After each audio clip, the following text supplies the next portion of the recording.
Hello farmers, இன்னைக்கு வீடியோவில் எதை பற்றி வரோம்னா, மல்லிகை செடியில் அதிக மகசூல் சேதத்தை ஏற்படுத்தக்கூடிய மொட்டுப்புழு தாக்குதலுக்கு நம்ம பயன்படுத்தக்கூடிய பூச்சிக்கொல்லிகளுக்கு எவ்வளோ இடைவெளி நாட்கள் எடுத்துக்கலாம், அதாவது நம்ம சாதாரணமாக எவ்வளோ இடைவெளி நாட்கள் எடுத்துக்கலாம் அண்ட் அதிகபட்சமாக எவ்வளோ இடைவெளி நாட்கள் எடுத்துக்க முடியும் அப்படிங்கிறத பற்றி தான் பார்க்க போகிறோம். ஸோ இது வந்து நம்மளோட எக்ஸ்பீரியன்ஸை இந்த வீடியோவில் ஷேர் பண்ண போகிறோம். அண்ட் இந்த வீடியோ வந்து முழுக்க ஒரு எக்ஸ்ப்ளனேஷன் வீடியோ தான் இருக்க போகுது. ஸோ உங்களுக்கு கண்டிப்பாக யூஸ்ஃபுல்லாக இருக்கும். ஸோ ஸ்கிப் பண்ணாமல் பாருங்கள். அதாவது நம்ம மல்லிகை செடியில் பொதுவாகவே மொட்டுப்புழு தாக்குதலுக்கு அதிகமான அளவில் மருந்துகள் ஸ்ப்ரே பண்ணுவோம்.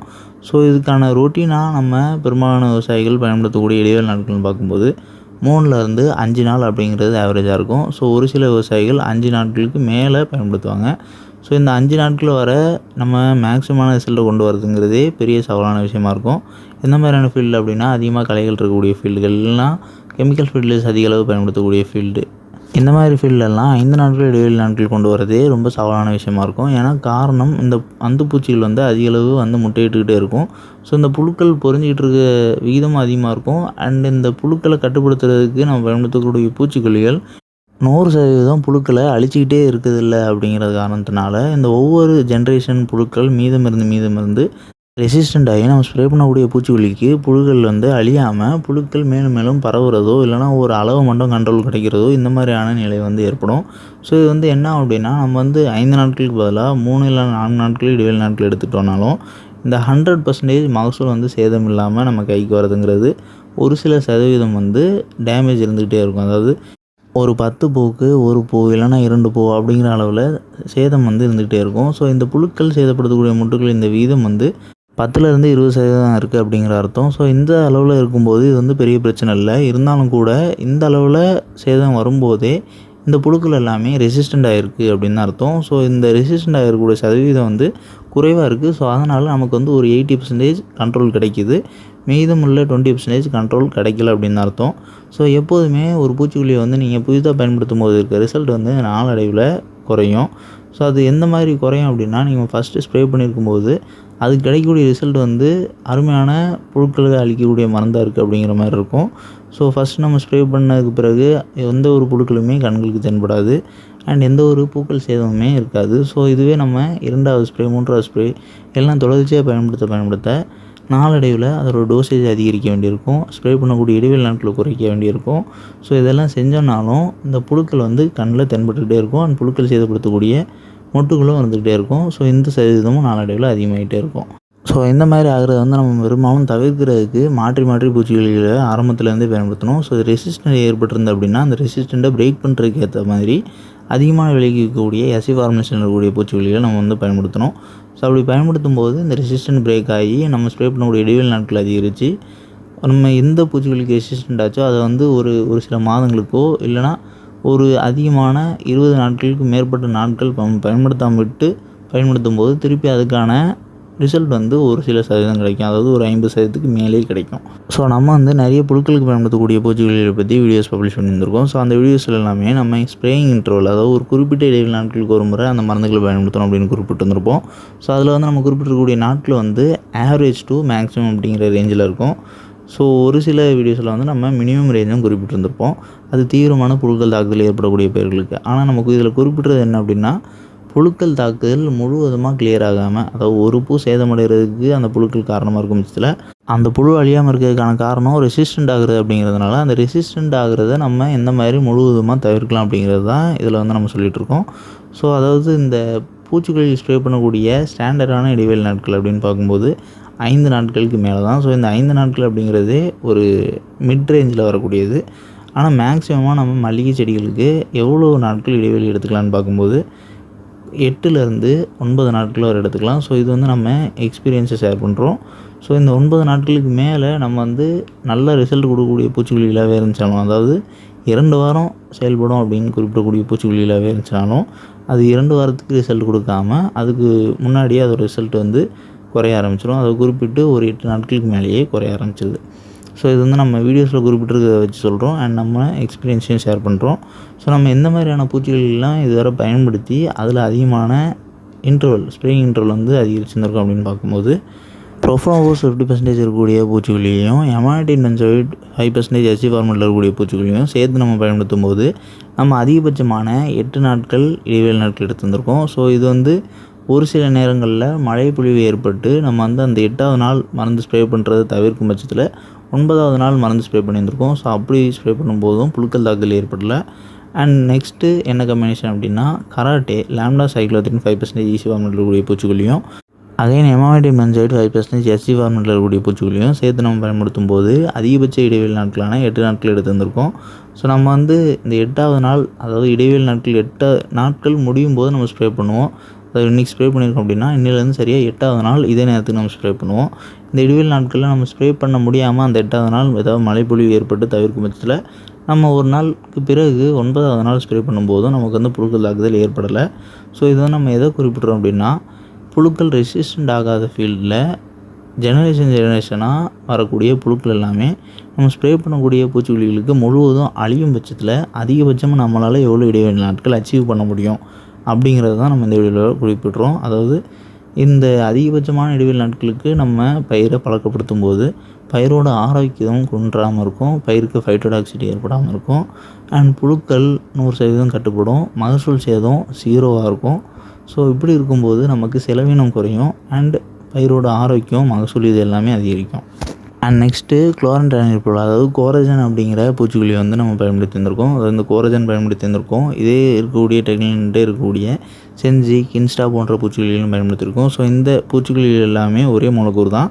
நம்ம ஃபீல்டில் அதிகபட்சமாக கிடைச்ச ரிசல்ட்டுன்னு பார்க்கும்போது இதுக்குமே அதே மாதிரி 8 நாட்கள் வர சிறப்பான ரிசல்ட் கிடச்சிருந்துருக்கு. அதாவது 100% ரிசல்ட். அண்ட் இது வந்து நம்ம தனியாகவும் பயன்படுத்தியிருந்திருக்கோம் அண்ட் இது கூட எமாமைடின் பென்சைட் சேர்த்தும் பயன்படுத்தியிருந்திருக்கோம். ஸோ இந்த ரெண்டுலேயுமே அதிகபட்சமான 8 நாட்கள் 7 நாட்கள் அச்சீவ் பண்ண முடிஞ்சுது. அண்ட் இன்னொன்று இந்த எஸ்சி ஃபார்முலேஷனில் நம்ம பயன்படுத்தியிருந்திருக்கக்கூடிய இந்த பூச்சிக்கொல்லி வந்து நம்ம மழை காலம் ஆரம்பிக்கக்கூடிய தருணத்தில் அதாவது அக்டோபர் முடிவில் இல்லைன்னா நவம்பர் ஃபஸ்ட்டில் இருக்கக்கூடிய மகசூலை காப்பாற்றுறதுக்கு நம்ம பயன்படுத்தும் போது மழை நேரத்தில் ரிசல்ட் வந்து 8 நாட்கள் வரை கிடச்சிருந்துருக்கு. ஸோ இது பனி நேரத்துலேயுமே 8 நாட்கள் வரை ரிசல்ட் கிடச்சிருந்துருக்கு. அண்ட் நெக்ஸ்ட்டு நம்ம வந்து பிளெத்தோரா அப்படிங்கிற பூச்சிக்கொல்லியை பற்றி ரீசெண்டாக ஒரு வீடியோ பப்ளிஷ் பண்ணியிருந்தோம். ஸோ அந்த வீடியோவில் வந்து இருக்கக்கூடிய பூச்சிக்கொல்லியில் என்ன டெக்னிக் இருக்குது அப்படின்னா இண்டாக்ஸா கார்பன் நோவல்யூரான் அப்படிங்கிற 2 மூலக்கூறு இருக்குது. ஸோ இதில் 2 கெமிக்கல் கம்பைன் ஆகிருக்கிறதுனால இதோட ரிசல்ட் வந்து நம்ம ஃபஸ்ட்டு ஸ்ப்ரே பண்ணும்போதும் சரி இல்லைனா ரொட்டேஷனில் ஒரு குறிப்பிட்ட இடைவெளி நாட்களுக்கு நம்ம மாற்றி மாற்றி பயன்படுத்தும் போதும் சரி ரிசல்ட் வந்து அவ்வளோ சீக்கிரம் குன்றாமல் இருக்கும். அதாவது ஒரு குறிப்பிட்ட ஒரு 6 மாதம் வர இதோட ரிசல்ட் வந்து குன்றாது.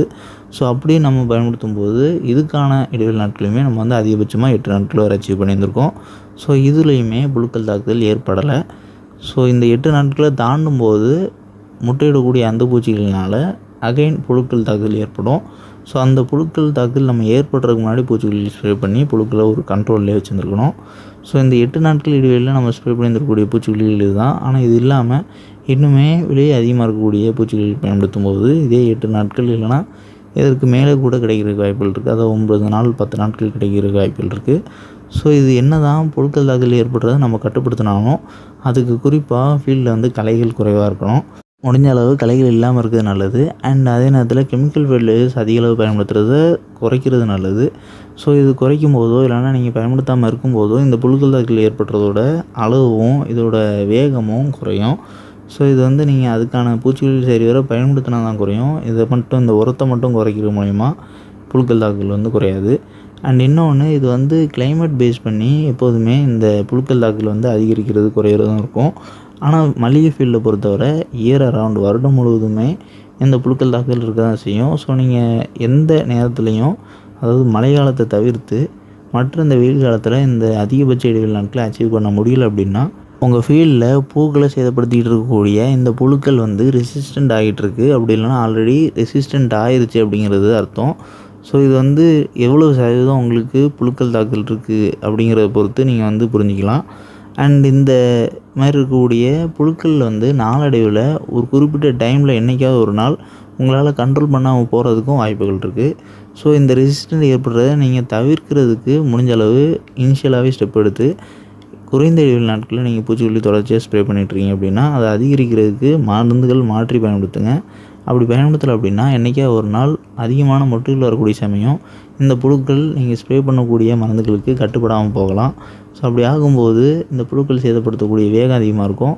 ஸோ உங்களுக்கு ஸ்ப்ரே பண்ணி சரியாக கண்ட்ரோல் பண்ணாமல் விட்டுட்டீங்க அப்படின்னா இந்த புழுக்கள் எல்லாமே அந்துப்பூச்சி அதாவது கூட்டுப்புழுவாகி அந்துப்பூச்சியாகி அகைன் இந்த புழுக்கள் வந்து ஒரு பெரும் மகசூல் சேதத்தை ஏற்படுத்தும். ஸோ இதை வந்து நீங்கள் தவிர்க்கிறதுக்கு உங்களோட ஃபீல்டில் குறைந்த இடைவெளி நாட்களில் நீங்கள் பூச்சிக்கொல்லி ஸ்ப்ரே பண்ணுறீங்க அப்படின்னா அதை அனலைஸ் பண்ணி எவ்வளோ புழுக்கள் தாக்குதல் ஏற்படுது, எவ்வளோ பூக்கள் சேதமடையுது, இதெல்லாமே கணக்கு பண்ணி எவ்வளோ சதவீதம் அப்படிங்கிறத புரிஞ்சுக்கிட்டு அதுக்கேற்றாற் போல் நீங்கள் ஸ்ப்ரே பண்ணக்கூடிய மருந்துகளை வந்து மாற்றி பயன்படுத்துங்க. ஸோ என்னென்ன மருந்துகள் ஸ்ப்ரே பண்ண அப்படிங்கிறத பற்றி நம்ம வந்து ஏற்கனவே 2 வீடியோ பப்ளிஷ் பண்ணியிருந்திருக்கோம். ஸோ அந்த 2 வீடியோட லிங்க்குமே டிஸ்கிரிப்ஷன் கொடுக்குறோம். ஸோ பார்க்கணும் நீங்களும் போய் பாருங்கள்.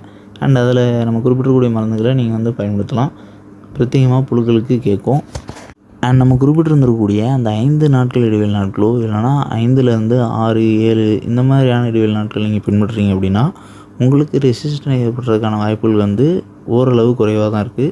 அதாவது உடனே ஒரு மாதமோ இல்லைனா 2 மாதத்துலேயோ உடனே ரெசிஸ்டன்ஸ் ஏற்படாது.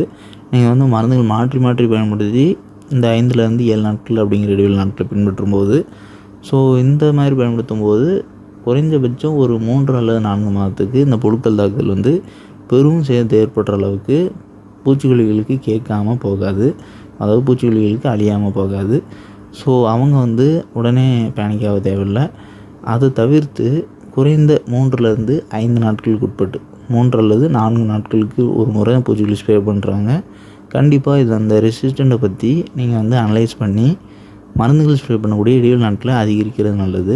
ஏன்னா இந்த குறைந்த இடைவெளி நாட்களில் ஸ்ப்ரே பண்ணக்கூடிய பெரும்பாலான விவசாயிகள் அதிகமான டோசேஜில் மருந்துகளை பயன்படுத்துவாங்க. அப்படின்னா தான் 100% ரிசல்ட் கிடைக்கும் அப்படின்னு. ஆனால் இது வந்து லாங் டேர்மை பார்க்கும்போது இந்த பூச்சிக்கொல்லியை நம்ம பயன்படுத்தவே முடியாத அளவுக்கு புழுக்கள் வந்து கேட்காம போகும். ஸோ அதனால் அதை வந்து அனலைஸ் பண்ணி நீங்கள் வந்து மருந்துகள் மாற்றி பயன்படுத்துங்க. அண்ட் இன்னொன்று நம்ம வந்து நிறைய மருந்துகள் பற்றி வீடியோ பப்ளிஷ் பண்ணியிருந்திருக்கோம். அதில் வந்து கான்டாக்ட் ஆக்ட் ஆகக்கூடிய பூச்சிக்கொல்லியாக இருக்கட்டும், இல்லைனா ஊடுருவி செயல்படக்கூடிய பூச்சிக்கொல்லியாக இருக்கட்டும், இல்லைனா சர்ஃபேஸ் ரெசிடியூ ப்ளஸ் கான்டாக்ட் இந்த மாதிரியான முழு செயல்பாடில் செயல்படக்கூடிய பூச்சிக்கொல்லிகளாக இருக்கட்டும், வெவ்வேறு செயல்பாடுகளை கொண்ட பூச்சிக்கொல்லிகளாகவே இருந்துச்சுனாலும் எல்லா பூச்சிக்கொல்லியுமே நம்ம அதிகபட்சமான இடைவெளி நாட்களை அச்சீவ் பண்ணுறதுக்கு புழுக்கள் ரெசிஸ்டண்ட் இல்லை அந்த பூச்சிக்கொல்லிக்கு அப்படின்னா நம்மளால் முடியும். ஸோ இந்த அதிகபட்ச இடைவெளி நாட்கள் குறையிறதுக்கு காரணம் நம்ம அந்த பூச்சிக்கொல்லிகள் பயன்படுத்துகிற முறை, அந்த இடைவெளி நாட்கள், இந்த டோசேஜ் இது எல்லாமே தான். ஸோ அதை வந்து நீங்கள் ஒவ்வொரு தடவை பூச்சிக்கொல்லி ஸ்ப்ரே பண்ணும்போதுமே ரிசல்ட் வந்து 100% இருக்குதா, இல்லைனா எவ்வளோ சதவீதம் குறையுது, இல்லைனா சேதம் வந்து ஒவ்வொரு முறை பூச்சிக்கொல்லி ஸ்ப்ரே பண்ணும்போதும் ஒரே சதவீதத்தில் இருக்குதா அப்படிங்கிறத வந்து நீங்கள் அனலைஸ் பண்ணலாம். ஸோ ஒரே சதவீதத்தில் இருக்குது அப்படின்னா நீங்கள் வந்து எதுவுமே பண்ண தேவையில்ல. ஸோ இதையே பின்பற்றலாம். எப்போ இந்த சதவீதம் வந்து இன்னுமே குறையுதோ அப்போ நீங்கள் ரியாக்ட் பண்ணிங்கன்னா போதும். அது அப்போ வந்து நீங்கள் சேஞ்சஸ் பண்ணிங்கன்னா போதும். அண்ட் இந்த வீடியோவில் டவுட் இருந்துச்சுன்னா கமெண்ட் பண்ணுங்கள். நம்மளோட அக்ரிகல்ச்சர் சேனலில் நீங்கள் புதிய வீடியோ பார்க்கக்கூடிய விவசாயிகள் அப்படின்னா நம்மளோட சேனலை மறக்காமல் சப்ஸ்கிரைப் பண்ணிங்க.